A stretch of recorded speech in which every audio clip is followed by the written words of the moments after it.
Hello साथीभाइहरू, म चाहिँ अनबक्सिङ गर्दैछु। म कहाँ जानेवाला छु है, यसो जाडो हुन्छ नि त त्यो जग्गामा, त्यो भएर चाहिँ मैले कृष्णको दोकान पेदुङबाट लिएर यसो अफर पुरा चलिरहेछ है। अन्त हेर्नु न, एउटा यो ल्याएँ तातो खालको सुरुवाल हो, हेर्नुहोस् ल कस्तो लाग्यो भन्नुहोस् ल, कुन चाहिँ मन पर्यो पनि भन्नुहोस्।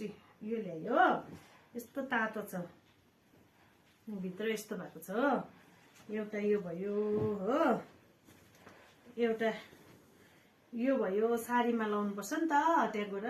यो एउटा भयो हो, अन्त यो एउटा भित्रबाट लाउने, अब त्यो यो पनि अफरमै थियो साथीभाइ, अफरमै थियो हो। कस्तो लाग्यो भन्नुहोस् है ल।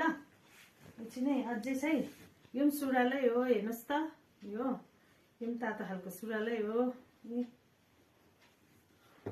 कहिले अनबक्सिङ त गरेको थिइनँ, र पनि यसपालि चाहिँ घुम्नु जाँदैछु नि त, खुसीले तपाईँहरूलाई देखाएको। यो पनि सुरुवालै हो है, यो चाहिँ मेरो लागि, यो पनि सुरुवालै हो, त्यो चाहिँ मेरो लागि। अन्त यो पनि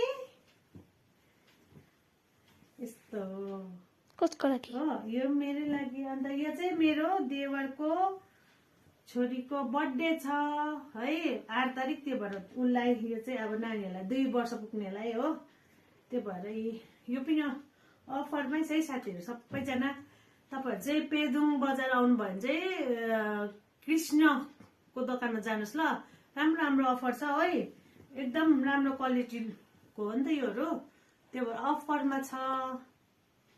ओके त, बाई बाई साथीहरू।